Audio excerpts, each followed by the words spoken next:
This is a life and death thing. These are hardworking men and women that come to work every day that just want to go home, okay? And they're afraid to go in there. A matter of life and death. You just heard from a former corrections officer at Attica Correctional Facility describing the need for change inside state prisons.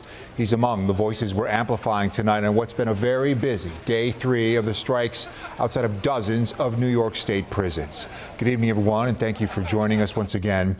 Just hours ago, the governor announced she is activating more than 3,500 National Guard members to support operations at striking prisons.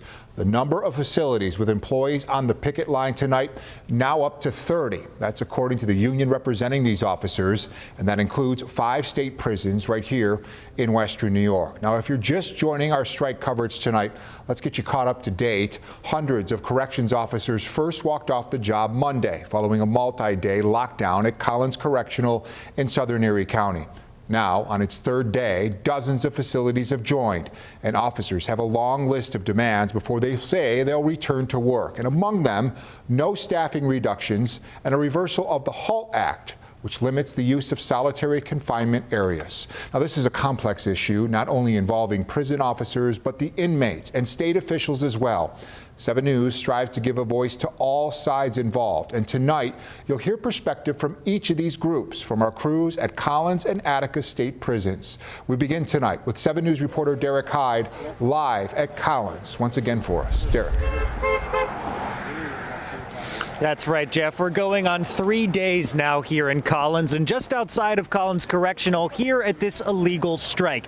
And now they have a very specific message for a very specific political leader. One now retired corrections officer telling me he finally had enough of this job just a few weeks ago. I'm surprised it didn't happen sooner. Alan Russo was a correction officer at Collins Correctional for 28 years until he retired this past December. The working conditions in there are deplorable. He tells me there's 2 main reasons his former coworkers went on strike. The HALT Act limiting solitary confinement usage in prisons. Due to the HALT bill, there's no repercussions for the inmates' actions anymore. And a lack of staffing. In 2024, how much overtime did you work? Just under 3,000 hours of overtime in 1 year. How does that even happen?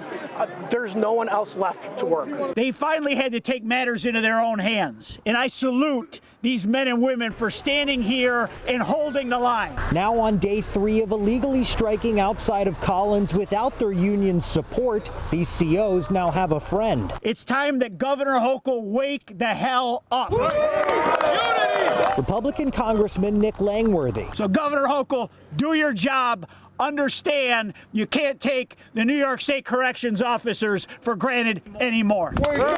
And he believes only Governor Kathy Hochul has the power to put a stop on the HALT Act. Repeal it. Call a special session, emergency session, go in there and repeal it and let them do their jobs again. Right. I mean, it's not magic. Meantime, the governor speaking on this issue from across the state. I will not allow this chaos to continue. My administration and I have been and will continue meeting with union leadership to resolve this situation immediately. I'm told those meetings are ongoing. The governor did not mention the HALT Act in this statement. I am directing everyone involved in these unlawful strikes to stop these actions immediately. Legal action has already commenced to ensure compliance. I stand with you. It just shows that there's people in government and people in our community that care about the people that work in these facilities. Do what's right. Do your jobs. The governor doesn't care. She's not here. Now, Collins, where I am now, is far from the only prison on strike right now. Like Jeff mentioned earlier, according to the Corrections Officers Union, there's about 30 of those prisons statewide. My colleague Michael Schwartz out at Attica sharing the voices of more corrections officers out at another prison.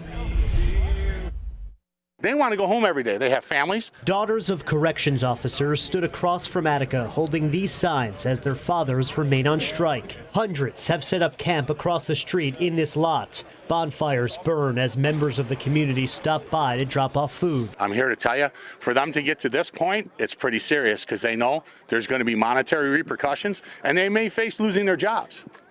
But to them, It's worth that than going in there and losing their life inside those walls. Anthony Makowitz spent 37 years as a corrections officer, 35 inside Attica. I can honestly tell you, my last 5 to 7 years here, when I left my house every day to kiss my wife, I wasn't so sure I was going to come home safe every day because I could see the deterioration of the way the jail system is being run. We have a system that is outdated itself. Jerome Wright of Buffalo spent 32 years inside prisons across New York, but not as a corrections officer, as an inmate. He spent some of those years in Attica. Probably one of the worst places I've been to.